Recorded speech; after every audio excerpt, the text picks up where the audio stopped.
So it's about time. Only 9 people left. When did where did the left the left? Where did the left go? Where did the rest go? Oh no, book haters.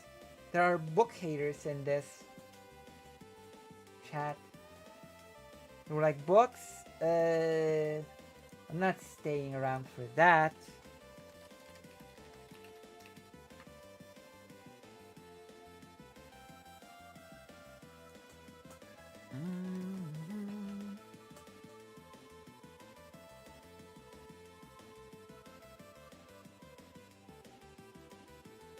God damn it. God damn it. Haters of books, haters of knowledge, haters of wisdom. You are not truth seekers. You are not, you know what I mean. Anyway, anywho, anyhow, majing, we're gonna do it now. Finally. We've been waiting for this. Oh no. Oh no. And to that I say, oh yes. I can take this off. I'm not gonna be listening to anything anyway. I'm just gonna be speaking. You don't need to see I don't need to have anything on. I'm free. I'm free to do as I wish. I'm unleashed.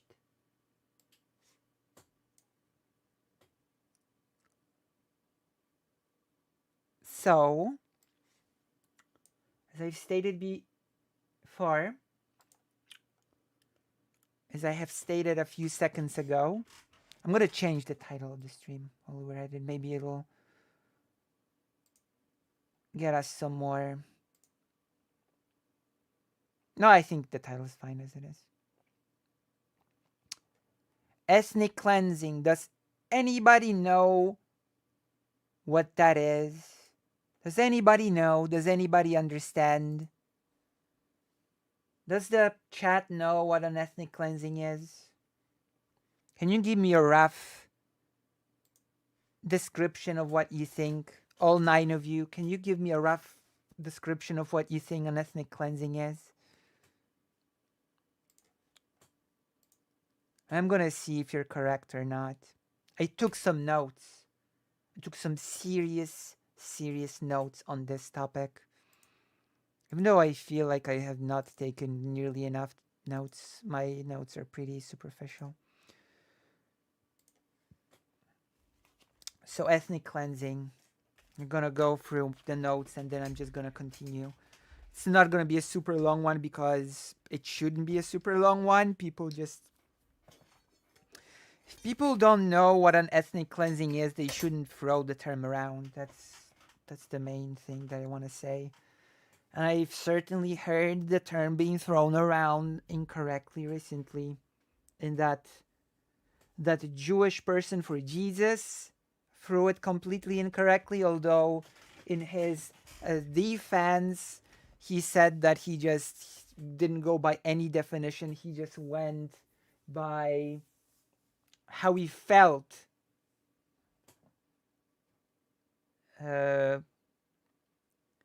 What he felt it was. Depends on the definition. It always does, doesn't it? So what is your definition, Arkael? When I speak of ethnic cleansing, I speak of a pretty specific thing. So vibes, yes.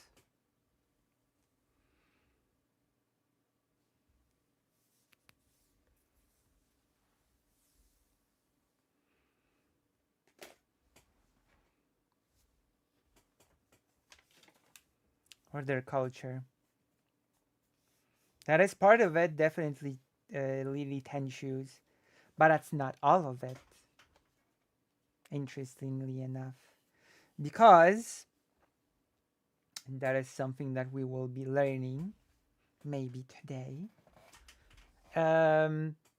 we also have forceful bringing in people from a territory, which technically speaking is removal of a people from a territory, forceful removal, but it is used to bring the people over.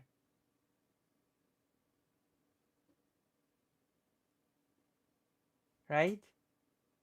But, and what I'm referring to here is, for example, the transatlantic slave trade. But it does not, it is actually not treated as an ethnic cleansing. The forceful bringing in of black people to the US, for example, is not treated as an ethnic cleansing. Forced forceful removal of an ethnic, religious, racial group from an area to make said area homogeneous. This is actually a very important part of it. Arcaer has given us a very important part of it. The reason why the bringing in of people as slaves to an area, even though technically speaking it forcefully removes them from an area where they lived, is because in the long run it leads not to a area being homogeneous, but it leads in the long run to an area being more diverse. I guess I will use the word. So, what is ethnic cleansing? I'm going to write from my notes here and say people, especially people online, like Jewish people for Jesus, or even, I guess, Stardust is the name, as I always mix it up with Starlight, and one of them is a character from The Boys, and one of them is a streamer.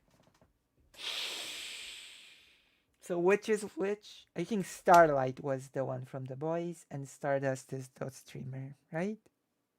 That's right. I'm right, right? I'm correct? Am I correct? Okay. So if so it seems even it seems Stardust was also confused about ethnic cleansing, since she said recently that it includes the forceful displacement of a people, while in reality it does not contain it. It's a pretty core component of it. So I was supposed to show clips here of people using the term incorrectly, but I guess the time did not allow me to gather those clips. So you'll just have to take me at my word.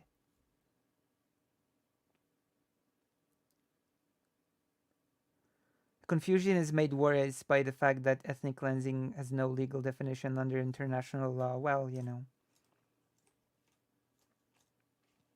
Be it as it may, I will say that legality is not the be all and all of all discussion. I can say that for certain.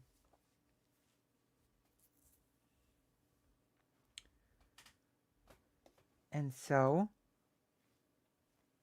which I feel is a trapping that Loner Box sort of gets. Like, I think Loner Box sort of gets a bit. How should I say this? I think he gets too attached to the importance of legality at all times, which sort of limits his scope of things. So, we're gonna do a little bit of a. I'm gonna read from a book when the time comes, but we're going to go back in history because I am a history person first and foremost. And so it can be nice to have something to point to for liberals. Oh, it's a bit more. things get a bit more complicated than that, and certain discussions sort of go beyond legality, right? For example, when we discuss the right for self determination of the Palestinian people, and one and some people say that mm, they don't deserve it because they're not recognized as a country internationally. And of course, people then rightfully respond with they're actually recognized by a whole lot of places. To which I usually say that um,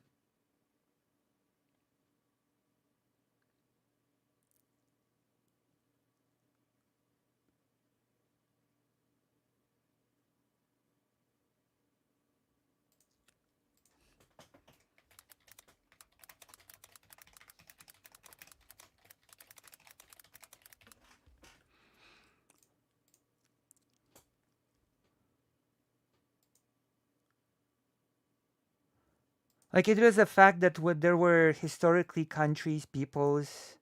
I guess I like to point to Poland, Lithuania, Ukraine, and Belarus that basically had before World War One basically zero international recognition, but it still sort of doesn't change the fact that those people's plight for self determination was nevertheless legitimate, right? It's not like, oh, no, basically no countries recognize the right for those countries to exist, so I guess that's that. I guess they should just get used to being part of Russia, Austria Hungary, and Germany. That's it is what it is. Those people just don't deserve it, you know? That's an example of things going a little bit beyond strict legality, I would say. Right? Yes. Of course. Of course. So, great migrations were for thousands of years part of human history and a big engine of human development.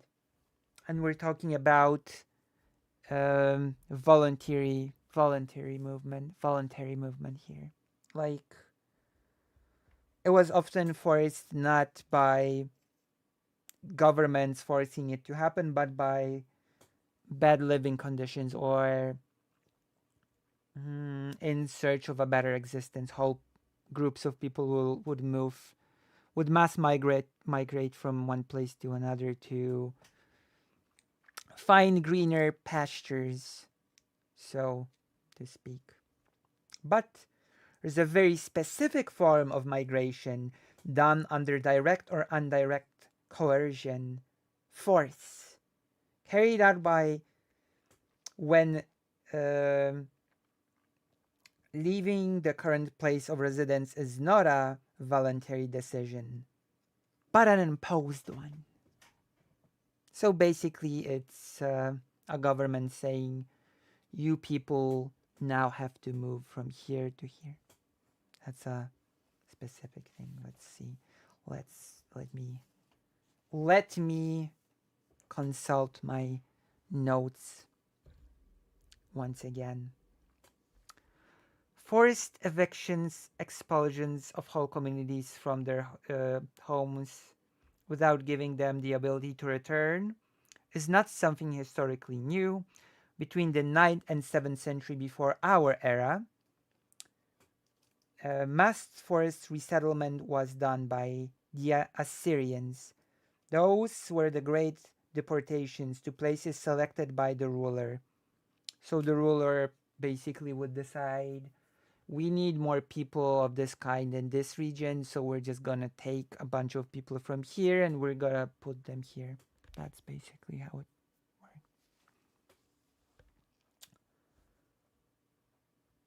Forced migrations, which were present in a strict connection to forced migrations which were present in a strict connection to evictions and people fleeing during war.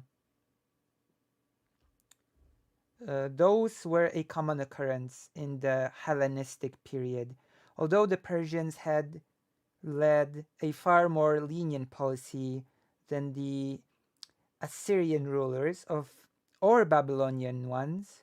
The fear of deportation among the Greeks was commonplace and not unfounded. This is where my notes end, and I'm just gonna go to the book, the source, which I'm drawing this from.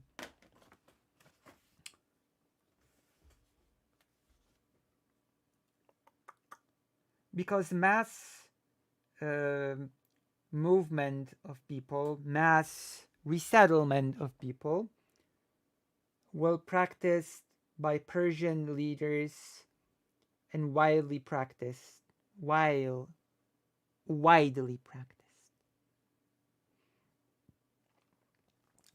Sometimes all of the citizens of the Greek polis were moved, and sometimes those who have um, survived a cataclysm were moved. Those resettlements had the character of deportation because the place of the new settlement was decided in such a way that it would strengthen the power of the Persian leaders and the defense of the borders. It was a very often used policy of when it comes to populations, by which the Persian kings did their best for the resettled populations to arrive at their destinations in the best state possible and were not broken apart before reaching their new place of living. As a result of this policy, continuous assimilation in the Persian surroundings happened. The external resettlements were in a lesser degree combined with internal resettlements.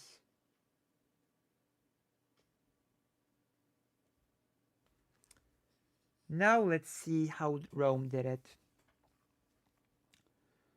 Rome sort of deported its political enemies into Rome to have them under better control. And they also knew the punishment of individuals being banished to leave Rome.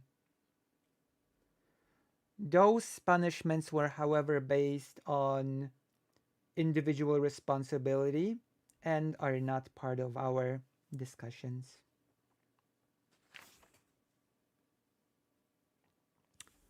The Romans have expelled and forbade the return of the remaining living Carthaginians, and of course also expelled and forbade the return of Jewish people after the First Jewish War, 66-17 year, and after the creation of Bar Kokhba, 135th year.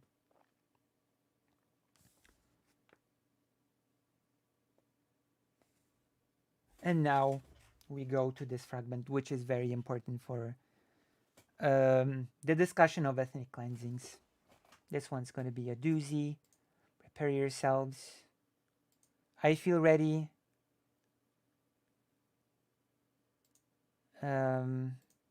So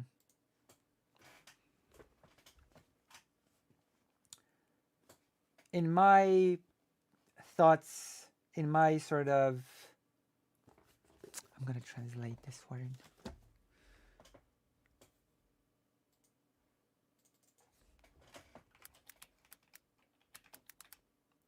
Okay, that's a good word.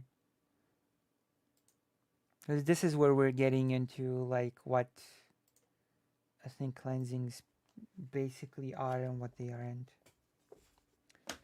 In my reflections on the topic, we're not talking about just resettlements done under um, coercion. Although this tradition is of importance, and though I signaled it by talking about the history of it, our point of interest is a combination of two processes. One is the forced migration, in other words, forcing a people or a ethnic group to leave a specified area by using force or by using a threat of violence. That's the first element we have here. And then the emergence, that's the second element that is important. The emergence of the modern ideologies and nation states,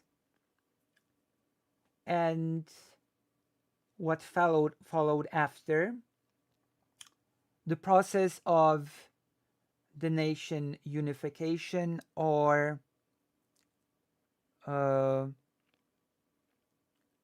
of making the nation homogeneous. In other words, it was the process of expelling from the borders of peoples that were considered not part of the newly formed national community.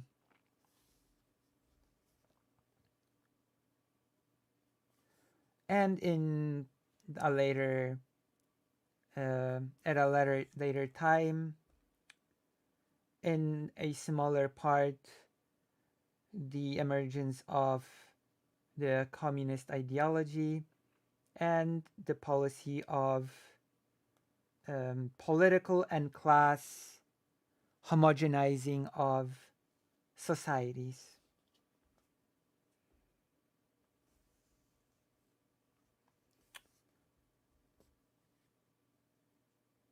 So, as a result of the combination of the ethnic criteria, it was decided which groups of people would be forced, would be under the forced resettlement, which groups would be forcefully resettled.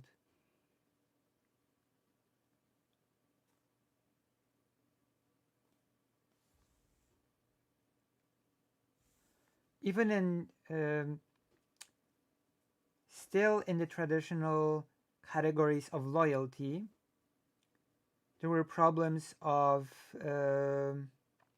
migration in the last half of the 18th century when the local British authorities, Lieutenant Governor Charles Lawrence,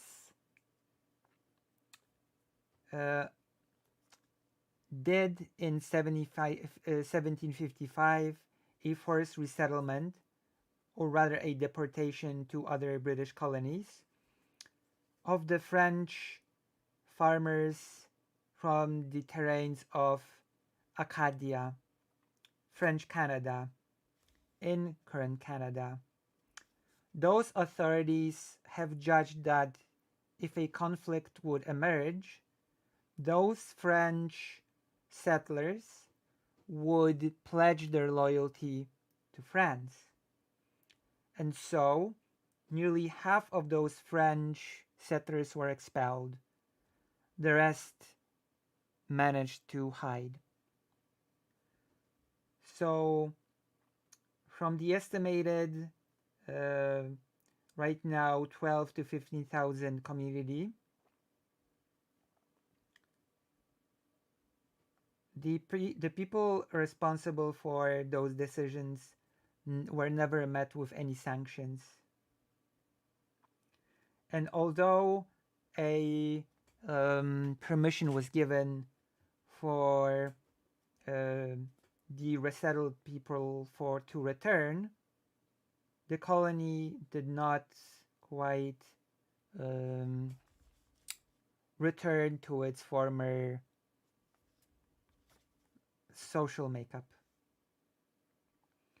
The French nationality of the settlers was a deciding factor in the decision of the British authorities to forcefully expel them.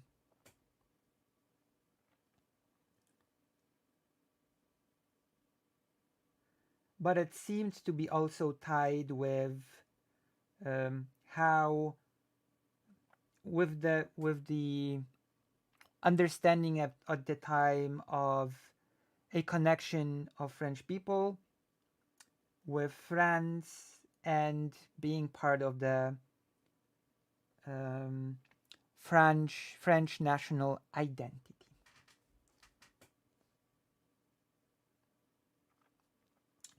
A process of formation of modern states, which was based on further and further spread belief that all of the citizens belonging to a newly formed nation state belong to a single community,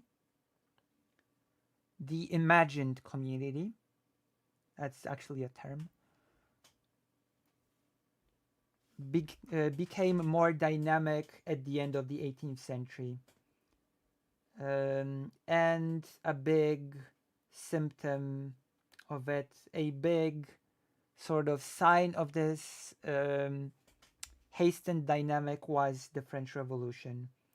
It was a process of a nation becoming homogeneous,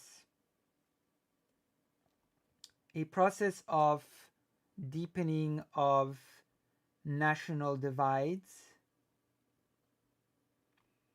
and the erection of um, impenetrable borders based on those divides.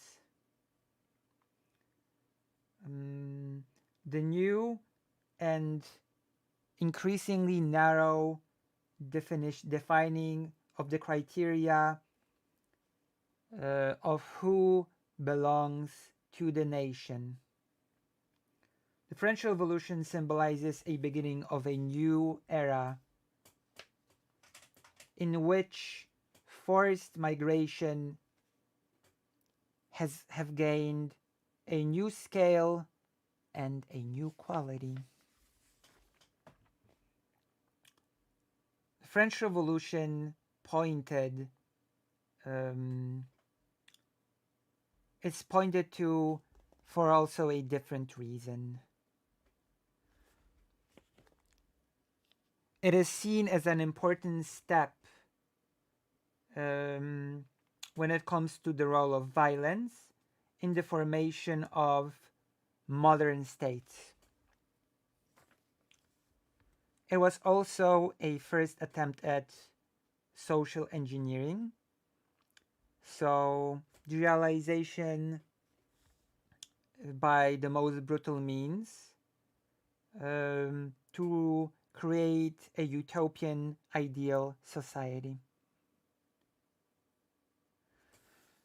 Those methods include the extermination of enemies, although the enemies were defined by ideological criteria and not by national criteria. And as such, the anti-revolutionary Vendée, those who were anti-revolutionary were killed, 170,000 people, including women and children. And in the 80s, in the 20th century, Reynold Seher, 2003, uh, has called this act in his controversial book an act of genocide, um, which sort of took in it, which took 15% of all lives in Vandea. He has judged that um, the authorities of the French revolutions, who were driven by ideology and decided to use terror, has decided um, to exterminate a whole group of people. Focusing on only this aspect of the French Revolution is very one-sided, and becomes easy to become an element in the fight between the left and the right wing. In a broader perspective pointed to by Jan Baszkiewicz, the revolution was a continuation of a process that lasted over a century, in which that which was possible and even craved was separated from that which was utopian. The problem is that in a revolutionary culture, there is the constant temptation to transgress reality and to mold it according to high expectations.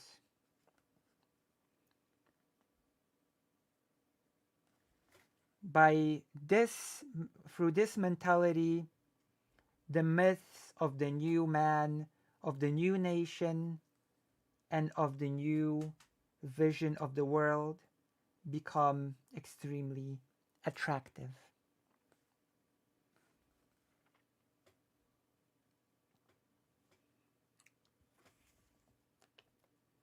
So there you have it. That's sort of the intro to our discussions. And what we call right now ethnic cleansings is extremely tied to the emergence of nation states as a concept, to the nation states project. Does that make sense, what I've been reading to you so far, or rather translating on the fly? Does any of this ring true? Do you understand what I'm trying to tell you? And now we reach the fragment which is called The Emergence of the Nation States. The French Revolution was, as I pointed out before, an important step in the formation of the modern states, which were based on national ideology.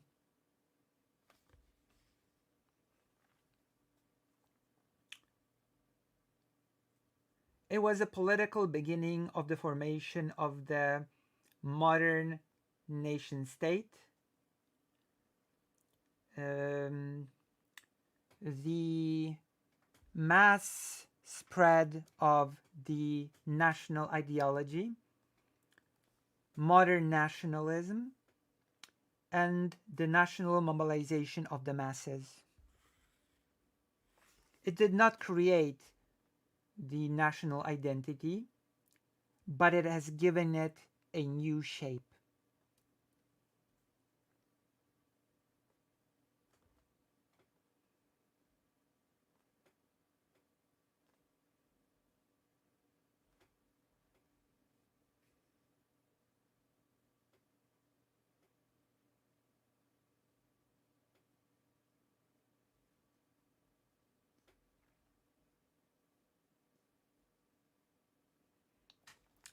In Central and Southeastern Europe, this process has led to a uh, breakdown or this of breaking apart of multinational structures, which through many ages have defined the character of this part of Europe. Researchers have often um, studied the difference between national ideology in Eastern and Western Europe. In the case of Eastern Europe, in the case of the first, they look for the objective traits of nation, sometimes described as irrational. In the second one, it was uh, looked at in the context of the subjective declaration of belonging and hence as rational.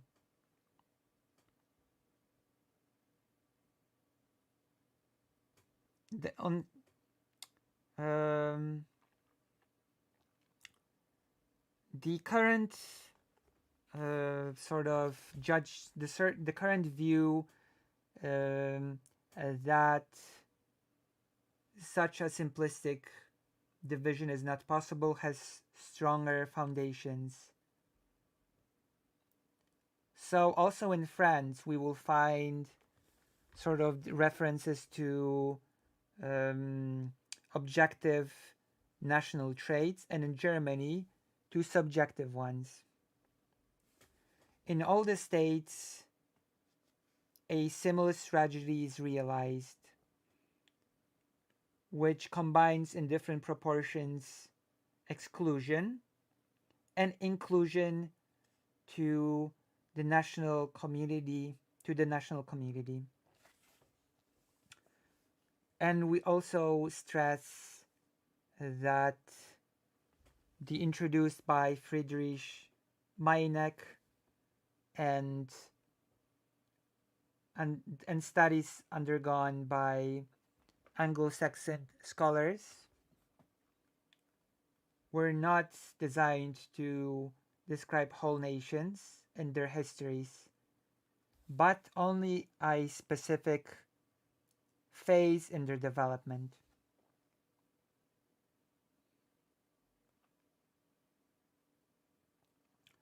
Although in the 19th century there existed a difference, a historical difference within the when it comes to circumstances. In the Central European model, which included modern future Germany and Poland, a more important part of shaping the nation and the state was cultural unison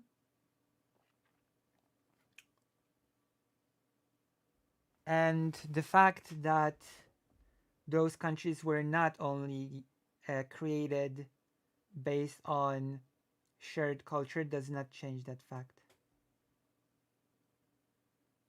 And their future borders partially ended up being contradicting the cultural unity.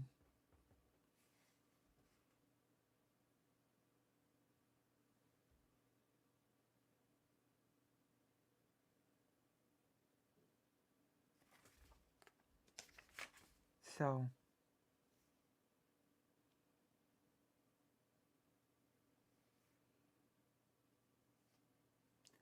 let's go to the part that actually starts talking about the ethnic cleansings because that's why we're here.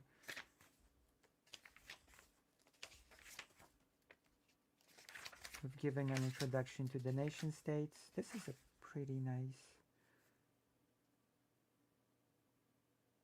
Okay, there we go.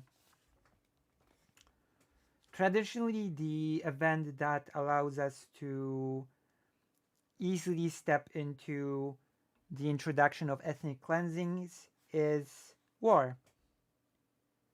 The 20th century is the century of great wars, which not only strengthened violence, which in history is a norm, but also has exposed deep structural changes which have happened in the 18th century. The First World War erupted during the creation, during the formation of modern national minorities. Before, those communities, as I mentioned before, had a different character in multinational countries. And those communities did, the existence of those communities did not lead to such um, aggressive escalation of violence. The newly unified Germany in 1871 had a lot more traits of a nation state, and a similar process happened within Russia and the Ottoman Empire, which lost the war against Russia in 1870. There existed a potential to increased violence in the context of ethnic conflicts. Although limited to Western and Southern Russia, the European part of the Ottoman Empire, and the countries of um, Southern Eastern Europe. The First World War has decidedly influenced the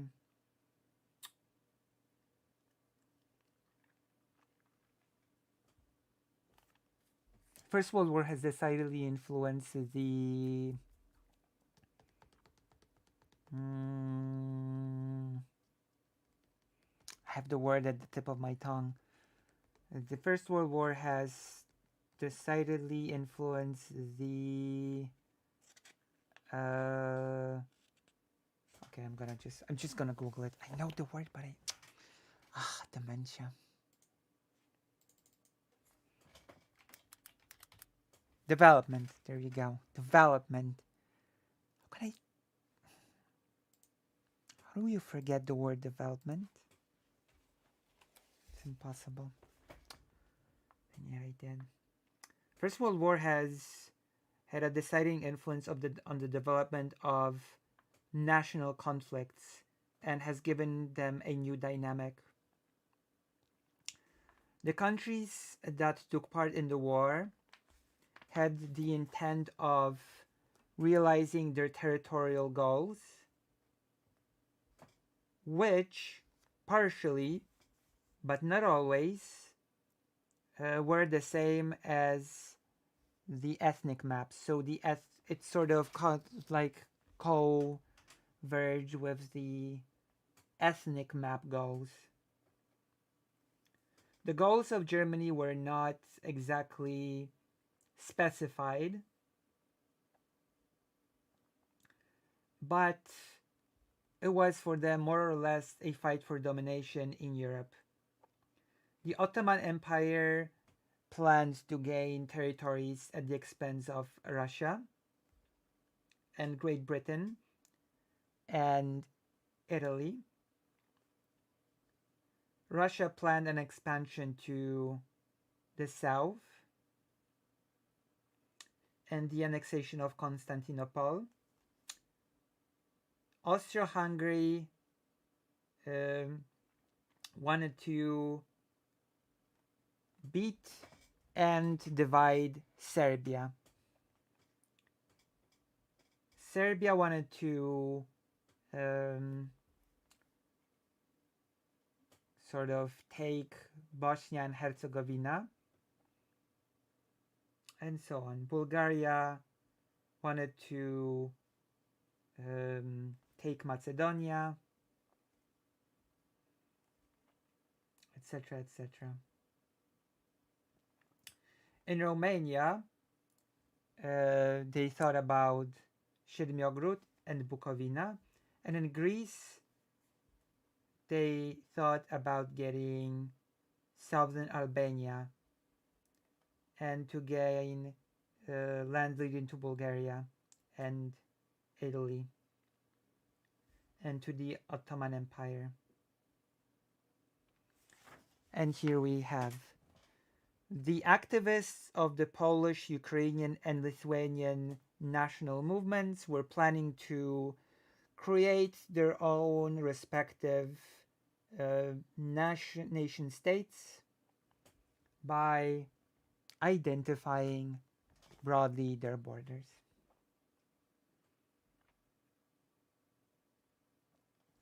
During the war, mass migrations had a pretty traditional character. The movements of peoples um, always are part of the war. And during World War I, 13 million people were affected, became part of a great movement of people. But those are the movements of people, and we're gonna talk about more ethnic cleansing type stuff.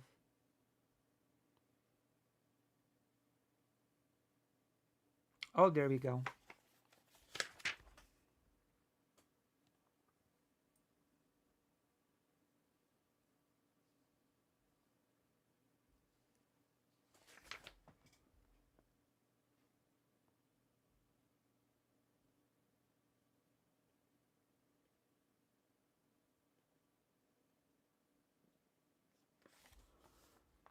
The Russian um, government has evicted in the first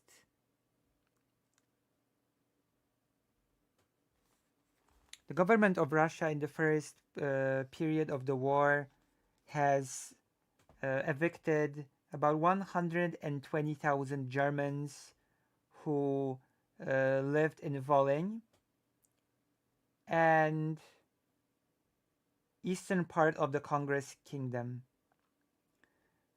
facing the growingly hostile atmosphere of the Germans that lived there. They tried to get out of Russia. There was a growing certainty of inevitability and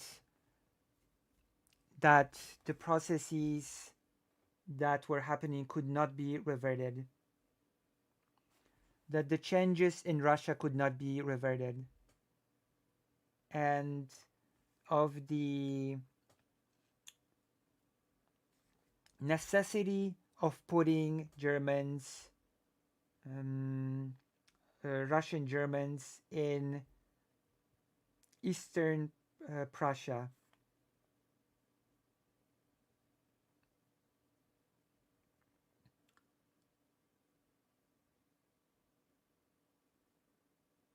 Let me see.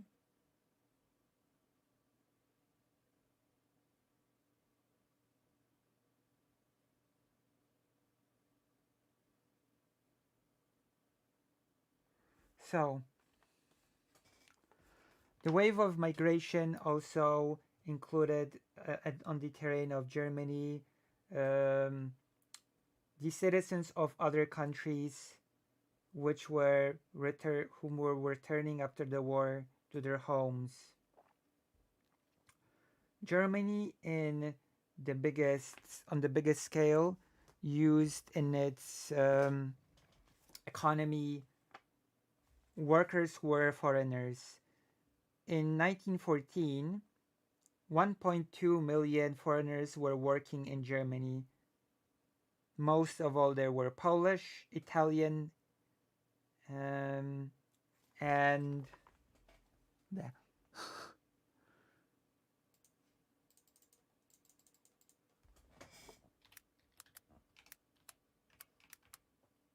Dutchmen. There we go.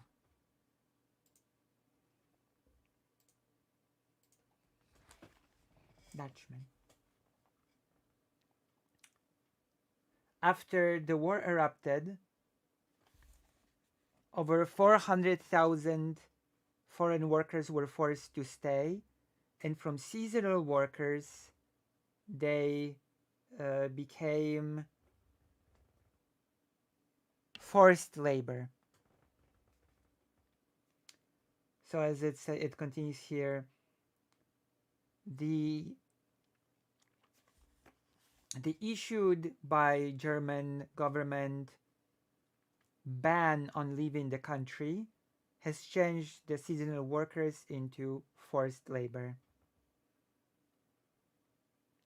Also on occupied terrain, the German authorities, confronted with the lack of volunteers to work, have more and more used forced draft to work. At the end period of the war in Germany, 2 million war prisoners were put to work. And without it, the economy of Germany would not be able to continue to function. So it gave us in total 3 million of foreigners who were working for forced to work, and through and within those, within a million of workers were civilians. 5 to 600,000 were of Polish nationality. 100,000 were of Belgian. The Great War meant brutalization, but we need to be careful about estimating the scale and its influence. A soldiers that fought on the other side of the war was not yet perceived as a mortal enemy. It was still possible to organize shared cemeteries and inscriptions on the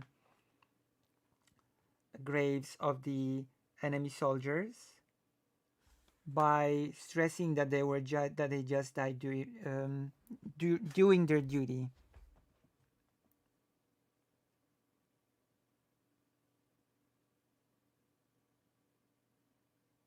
Oh, there we go.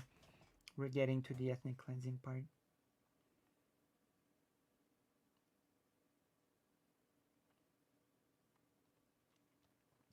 Although in Germany there appeared a within within um, military circles and political circles concepts of regulating national affairs on the border with Poland through mass expulsion, they were met with um, opposition from the traditional political elite.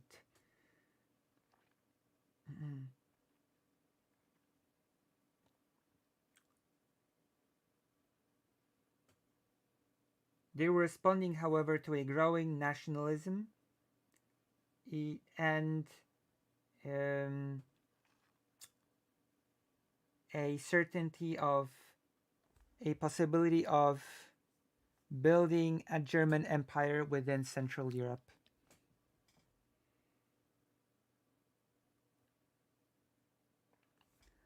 So there was an attempt at creating a few countries that would be sort of dependent on the newly formed German Empire, such as the creation of the satellite Polish country in 1916 for a German decree. The people that were viewed within the first phases of the war as citizens of foreign nations, so there was no individual. Oh, hello, $10, thank you. A faux type noodle. I'm educating you about ethnic cleansings, okay? I am educating you. But thank you for the $10. I appreciate that. I get my $10 for today.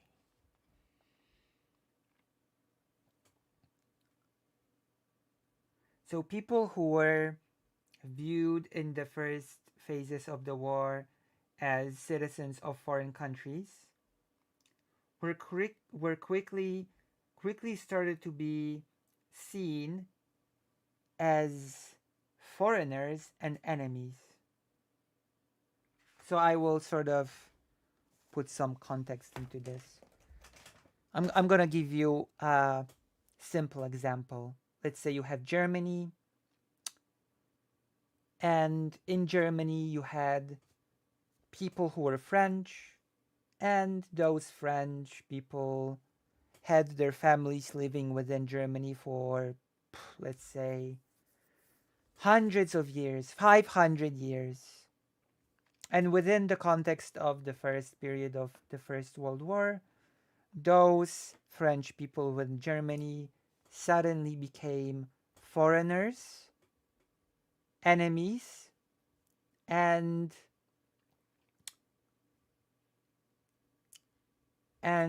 basically agents of a foreign state. Basically, they became they were viewed as outsiders, but they were also viewed as loyal to a different state. That's basically it. Yes. It was combined with an increase in nationalist um, sort of attitudes. And those attitudes were spontaneous, as they also were part of an increased need to mobilize societies for the war effort.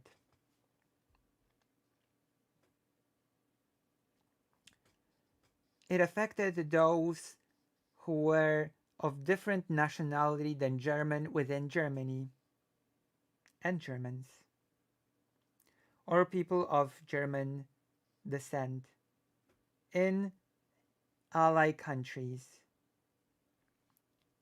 So, a restrictive action was taken by the British government against its 60,000 citizens of German descent, of German ancestry. In Great Britain, part of them were interned and deported to Germany. The British government, under the pressure of public opinion, have made have sort of strengthened their traditionally undertook security measures and have ordered the closure of all German restaurants, press, and clubs. There was confiscation of German companies that were um owned by Germans.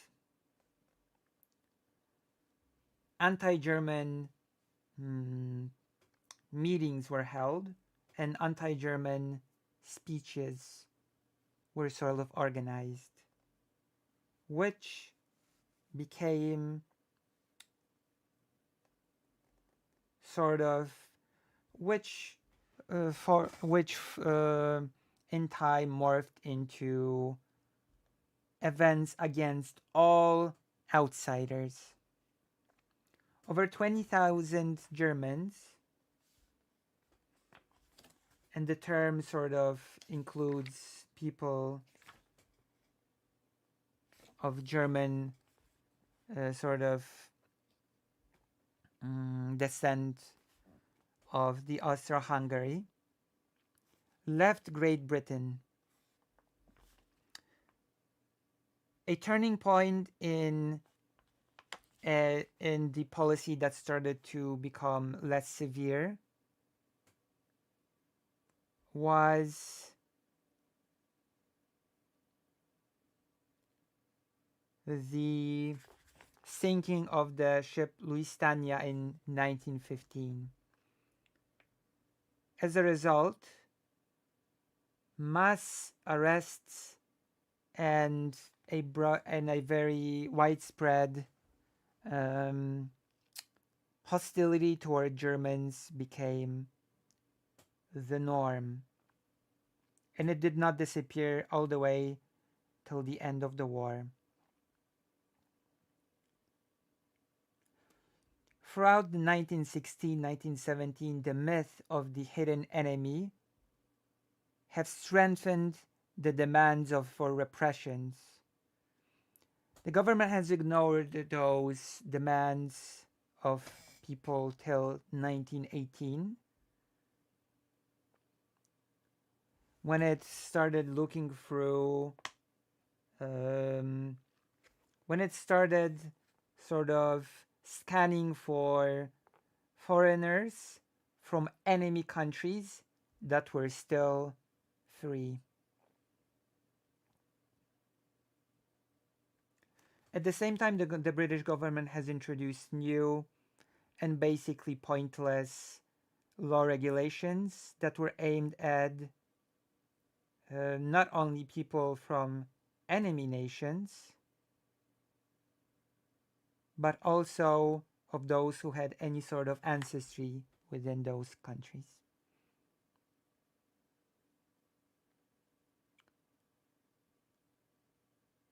A similar atmosphere existed within France, where the citizens of enemy nations were ordered to leave the country, and a lot of those who did not listen were arrested.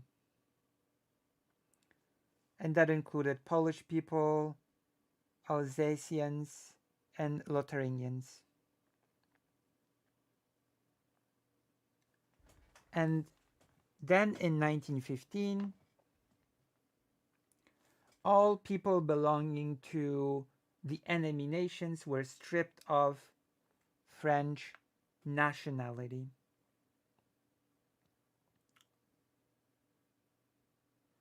Was this something new?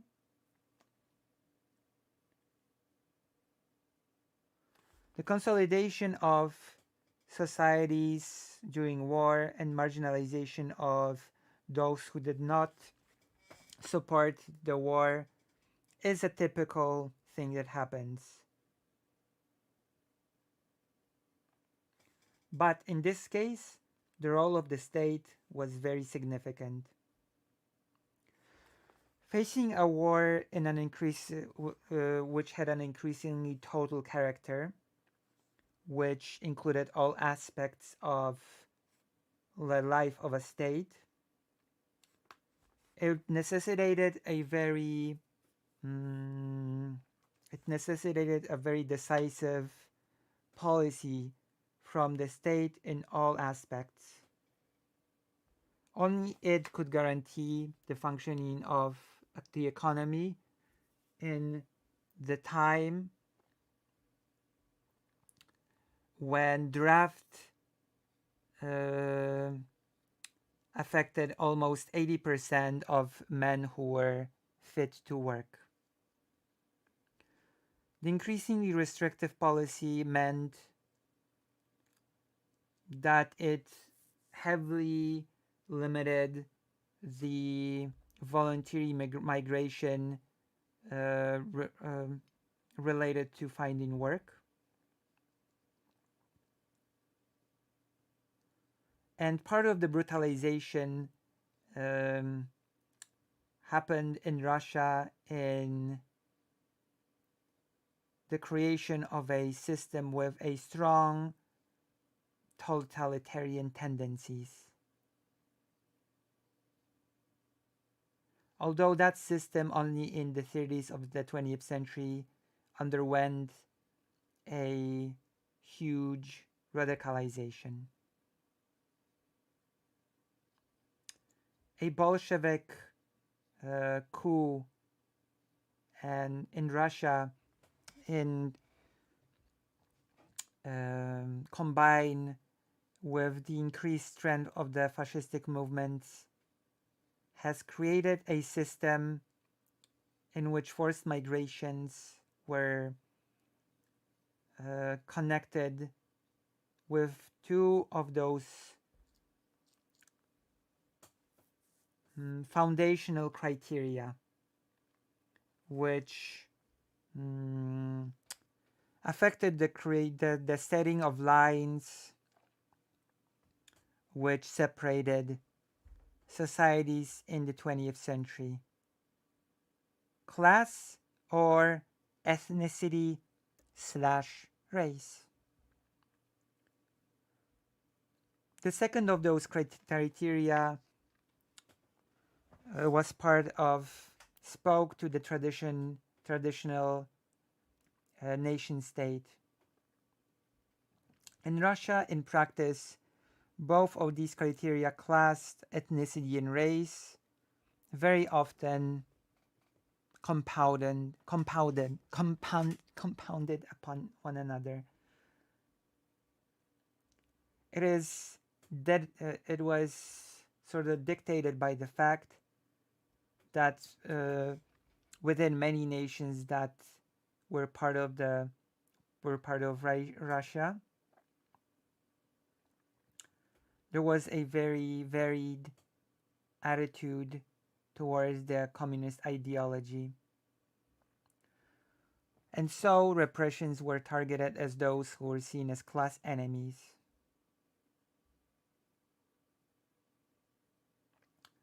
During the years of World War I, a radicalization happened when it came to the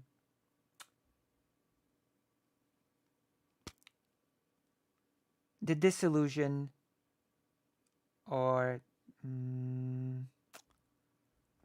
well, Ottoman Empire breaking apart, falling apart. I'll just say that. It was a much more important process than the resettlements that were happening due to the ongoing war.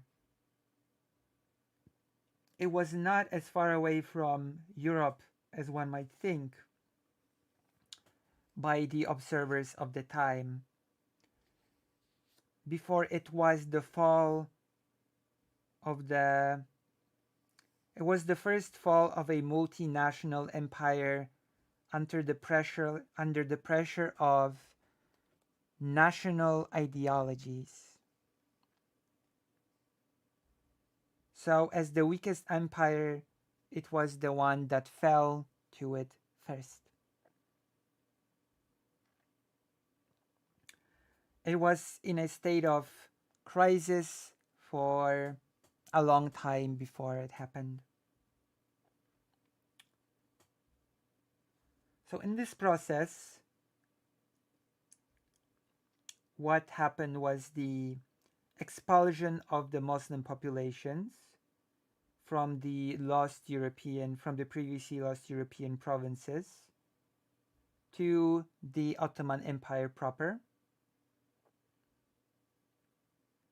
And within the empire proper,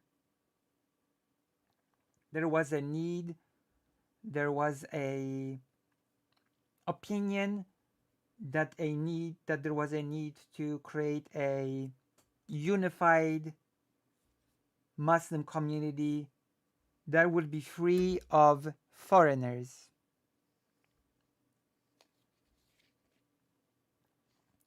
And similar actions was targeted against we're almost over. We're almost done.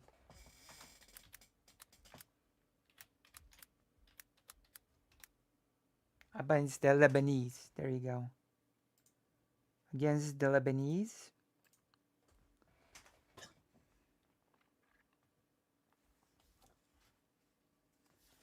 Official declarations were made about the necessity of cleansing the country from the Lebanese and of cleansing the country of the Armenians. It was clear that there was a broader policy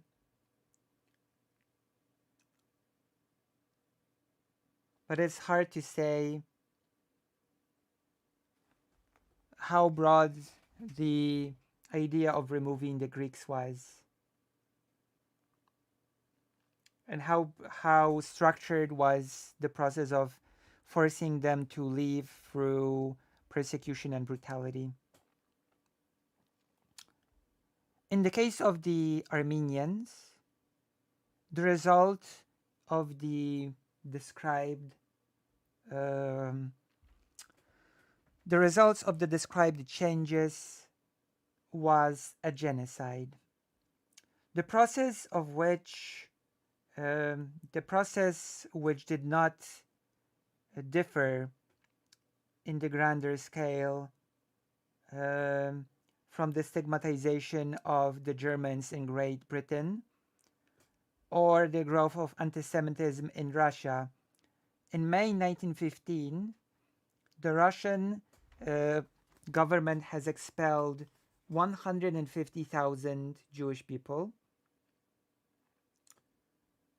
as the Jewish people were thought to be uncertain elements who were favorable towards Germany.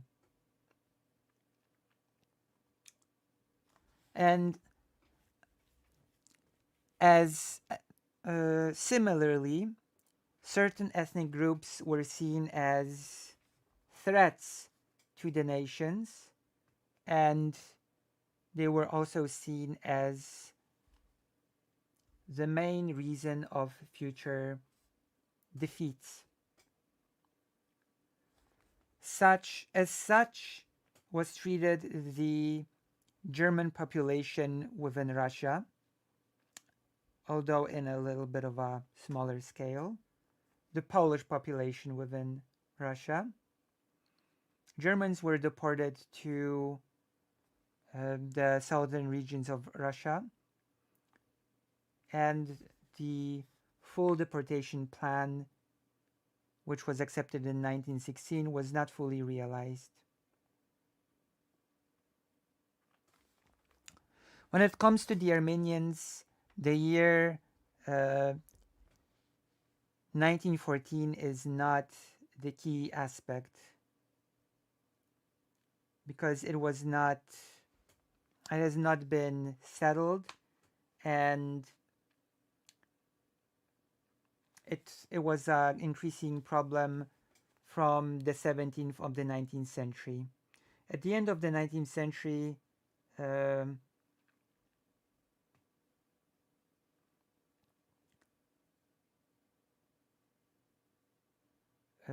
as a result of the Muslim immigration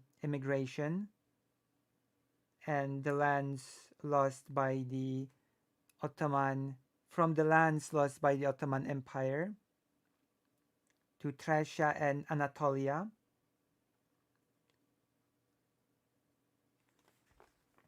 how should I put it? The balance between the Christian and Muslim populations was destroyed, and the Muslim populations have gained strength, and the idea of a multinational state has been marginalized. New elites emerged to whom uh, Mustafa Kemal could very effectively appeal to. Although in the emerging cities, they had a hard time to they had a hard time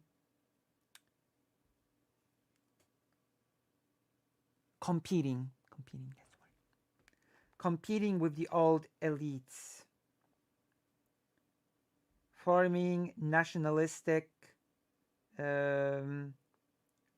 the new nationalistic intelligentsia. The officers and intelligentsia were um, more and more numerous and influential groups. Nationalism was more and more seen as the tool that would enable the country to survive, the state to survive, as well as its modernization. In the years 1908, 1918, the last changes happened which allowed for the creation of the Turkish nation state. Parties were formed, education was broadened, political changes were hastened. The Armenian society tied its fate with Russia, and through the pressure from the Ottoman Empire,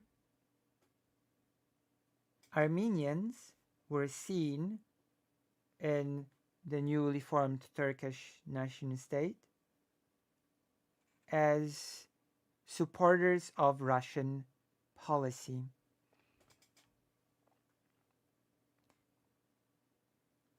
According to Halakodlu, the Armenians deserted from the army or avoided mobilization. They created armed units who supported the Russians. It is a painted picture of a very it is a painted picture of those who very decisively have supported Russia. And events are listed here, such as the uprising in Van in 1915, the engagement of the group Nestorian, or a small sort of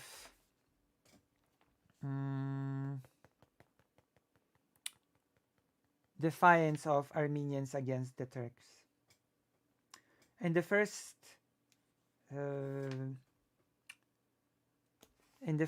part of the war, there we go. In the first sort of period of the war, the massacres of the Armenians started on the 24th April of 1915, and the escalation of conflicts and the escalation of conflict and the hostility towards the Armenian populations. The pogroms started happening at the end of the 19th century, has led to a genocide and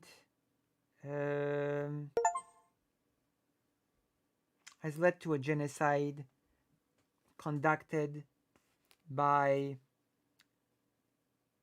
the Turkish as well as Kurdish units.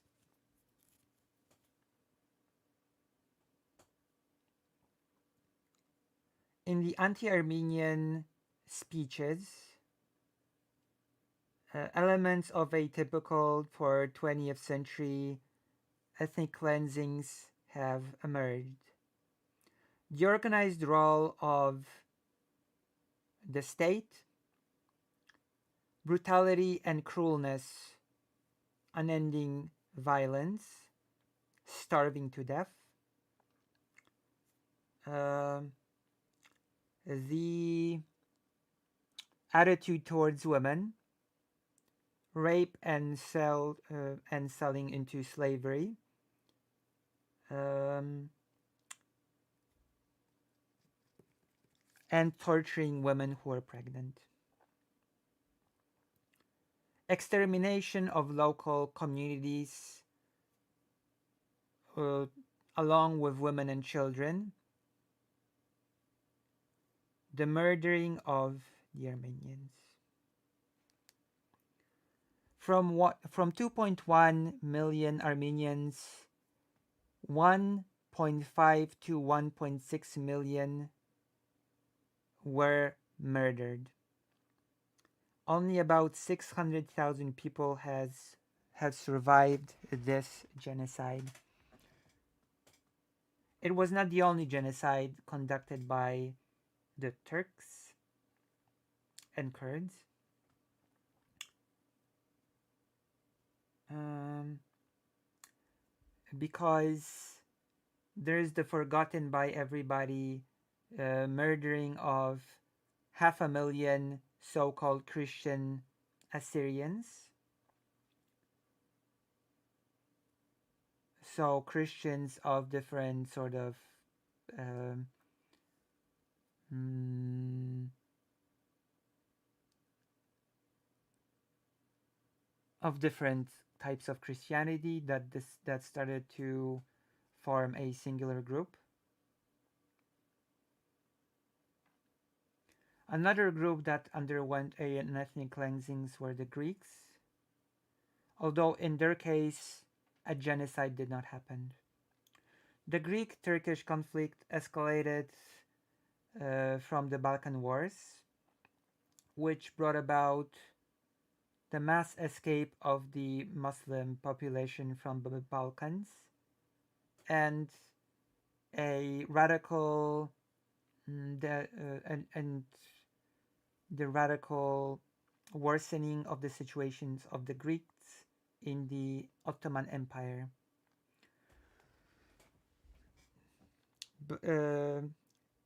Greek villages were burned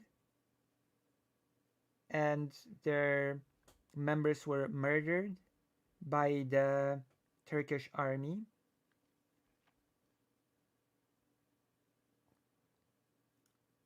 And the after the uh, failures in war in 1912-1913, a retreating Turkish army has um, totally leveled the Greek colonies in Thracia, in Thracia.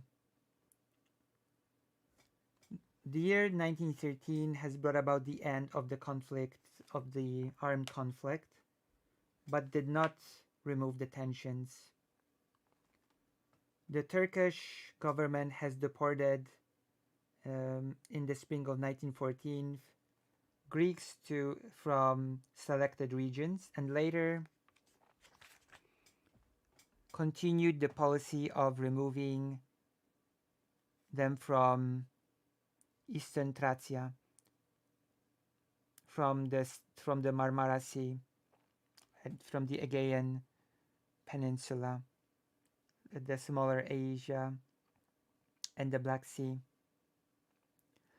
The ethnic cleansing combined with uh, pillaging and murdering, the destruction of small villages has affected 240 to 450,000 Greeks. The eruption of the First World War has stopped the Greek Ottoman talks about the exchange of peoples. The um, the persecution of Greeks escalated in 1916. To 1916, about 150,000 Greeks were expelled to Greece.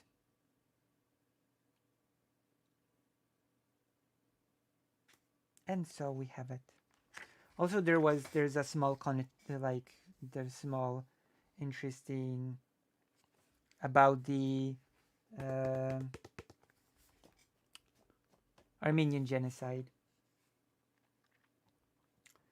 So the judgment about the Armenian genocide is still being questioned to this day,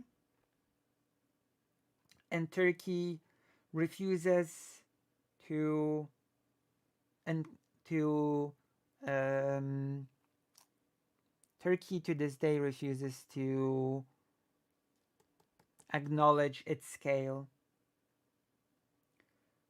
There is a added difficulty because of the emotional tone of the discussions, which um, which is present in many published written material, and the politicized atmosphere after the refusal by Turkey to cooperate with the US in the preparations to attack Iraq.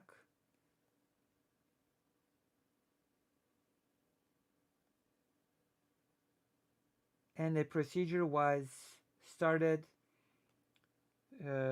for the West to see the Armenian genocide as a genocide.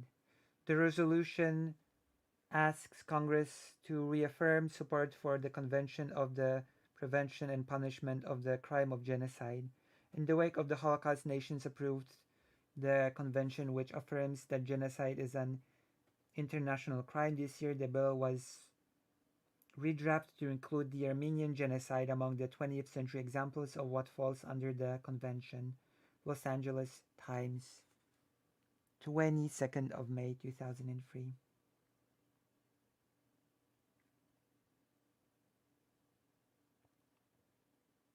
There you go. And of course,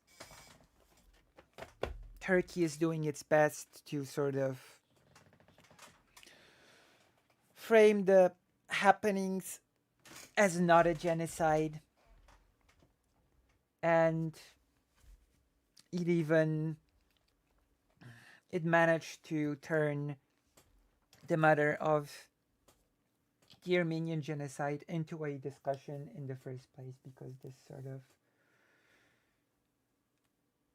it is a very fringe discussion, but the fact that it even happens at all is a testament to the power of genocide denial.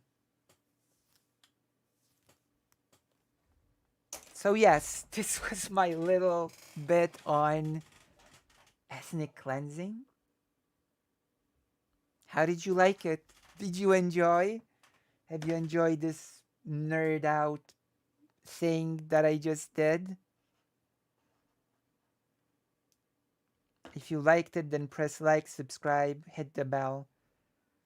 The takeaway from all this is ethnic cleansing, forceful removal of a people from a territory through violence or through threat of violence.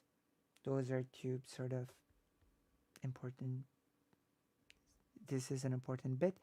And it is done in the effort to create a homogenized nation slash society. Does that make sense? You have those two components. And not every ethnic cleansing is a genocide, which is also important to note.